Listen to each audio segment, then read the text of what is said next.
Se lancer en Israël, c'est une aventure, c'est vraiment excitant. Mais très vite, on se heurte à une question fondamentale, quelle structure juridique choisir? Et attention, c'est loin d'être un simple détail administratif. Non, cette décision, elle va vraiment dessiner tout l'avenir de l'entreprise.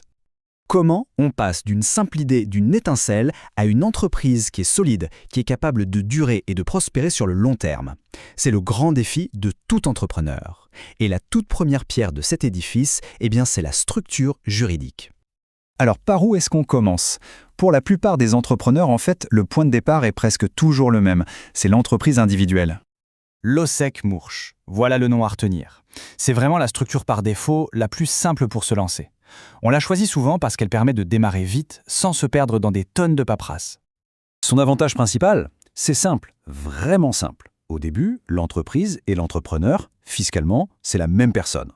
Tout est regroupé sur la déclaration de revenus personnels, ce qu'on appelle le Dōichi. C'est juste parfait pour tester son idée sans s'encombrer d'une gestion trop lourde. Mais voilà, cette simplicité a ses limites. Qu'est-ce qui se passe quand l'activité décolle vraiment?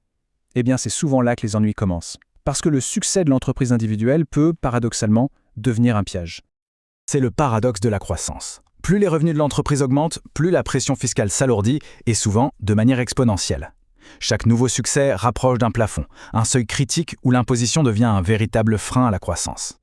Et ce seuil, il est brutal. Dans les tranches d'imposition les plus élevées, le taux peut monter jusqu'à 50%.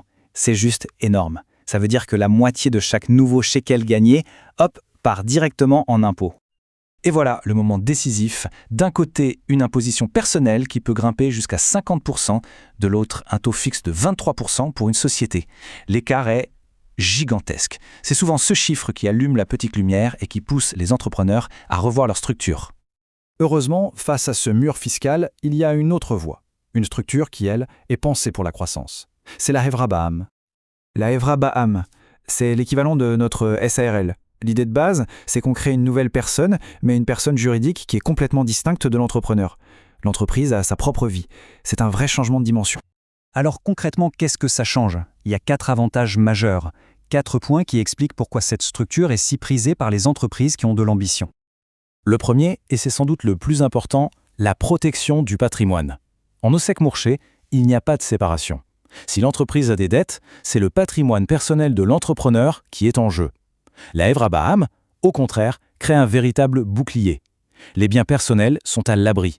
C'est une sécurité absolument fondamentale. Deuxième point essentiel, la pérennité. Une entreprise individuelle, elle est intrinsèquement liée à son créateur. S'il arrête, elle s'arrête. Une Hevra Ba'am, elle, peut survivre à son fondateur. C'est un peu comme une course de relais.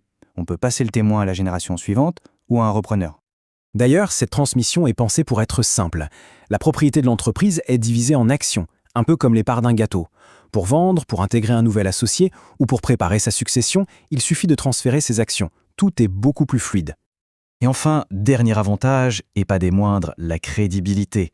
Passer en Hevra Ba'am, c'est envoyer un signal très fort à tout l'écosystème. C'est dire, ce projet est sérieux, il est bâti pour durer. Et ça change complètement la donne, dans les négociations avec les banques, les investisseurs et même pour attirer les meilleurs talents.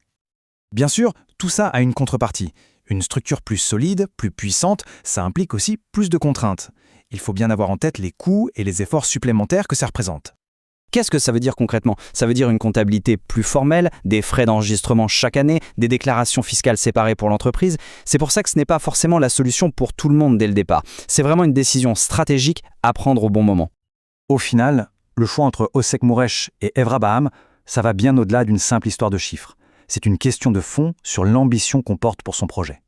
Et là-dessus, les experts sont unanimes. Malgré les contraintes, ils le disent, le jeu en vaut la chandelle. Pour une entreprise qui vise la croissance, les avantages sur le long terme dépassent presque toujours les inconvénients.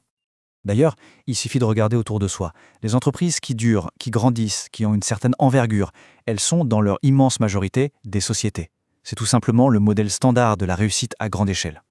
La question qu'il faut donc se poser est simple. Est-ce que la structure actuelle de l'entreprise est bâtie pour les besoins d'aujourd'hui ou est-elle prête pour les ambitions de demain? Est-elle conçue pour simplement survivre ou est-elle faite pour prospérer? C'est de la réponse à cette question que dépend une grande partie de l'avenir du projet.